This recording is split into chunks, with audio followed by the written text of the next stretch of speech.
Welcome to Cryptonomics, Principles of Cryptocurrency and Investing. So once again, I've got my friend Chris Guida, interesting character, always ready with a well-reasoned argument. This is a clip of a longer interview that we did. It's about an hour long.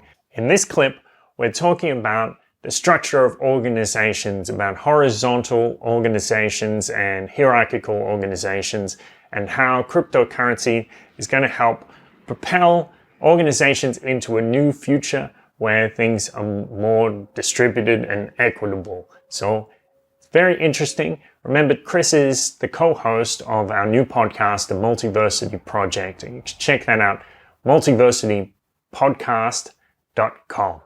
So check that out on Facebook, on YouTube and Instagram. Remember to connect with me on all social media. Please check the description. Be a crypto bro or crypto sister. Let's get into it.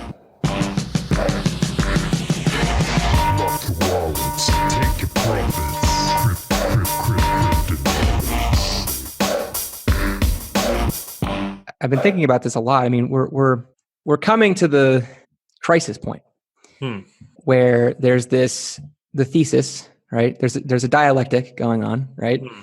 The dialectic of history. And right now the thesis is capitalism.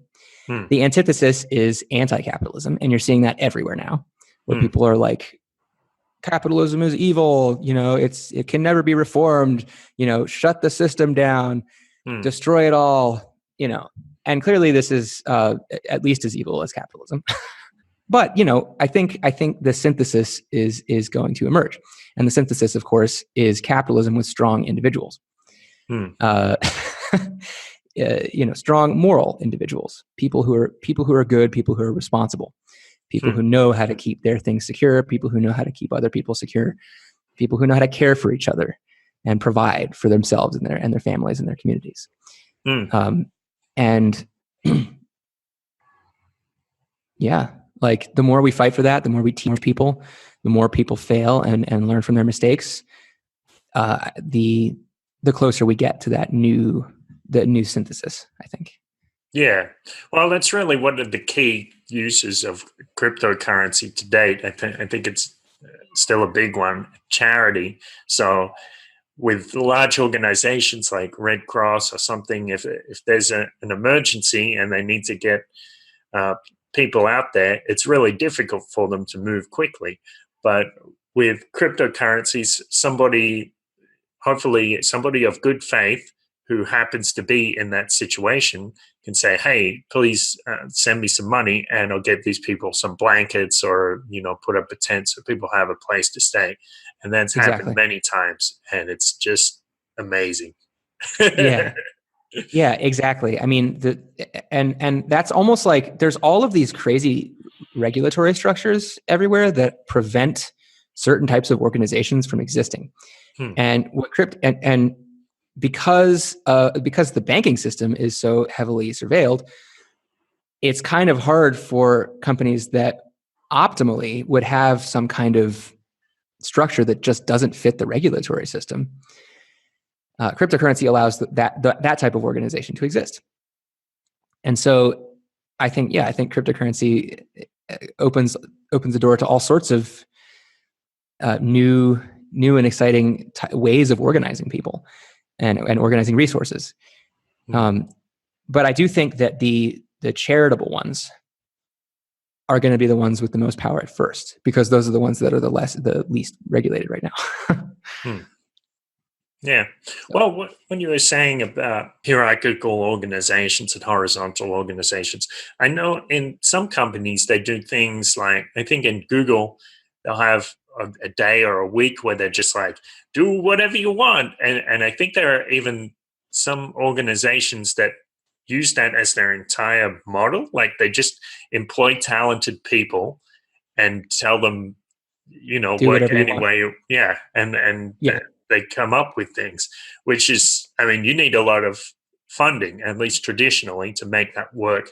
But I imagine people will probably start these projects, like say they have 5 people and they're like, well, we'll launch a cryptocurrency to fund this.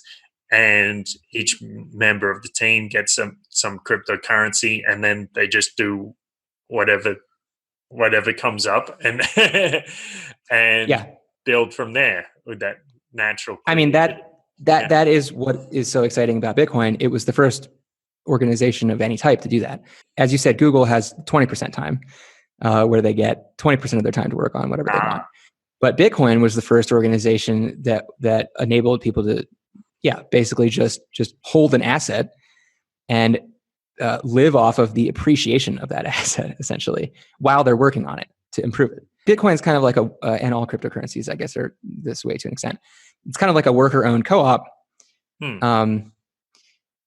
where nobody gets a salary. Well, actually, the miners could be said to have a salary, but you don't need any special qualifications to be a miner. You just need some equipment and you plug it in and it runs, and then you get paid.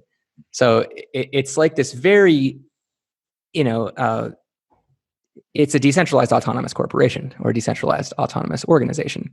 And it's a new way of organizing people, which is very free.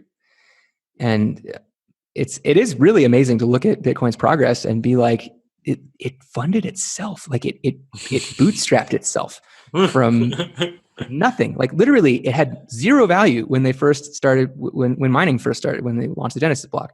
And then eventually somebody sold a couple of pizzas for 10,000 Bitcoins and boom, now it has value. Now people who are holding it can work on it and improve it and just live off of the gains, and they can start, they can launch tokens on Ethereum, or they can launch their own cryptocurrencies, or they can launch. I think what's happening with the Lightning Network is very exciting. They can write these decentralized applications that earn them some kind of regular cash flow. There's no hierarchy. Like you don't have to take orders from anybody. You just kind of work on whatever you want and become the best person that you can become. And I think that's definitely where I think the world is going, because I think that's where everyone wants it to go.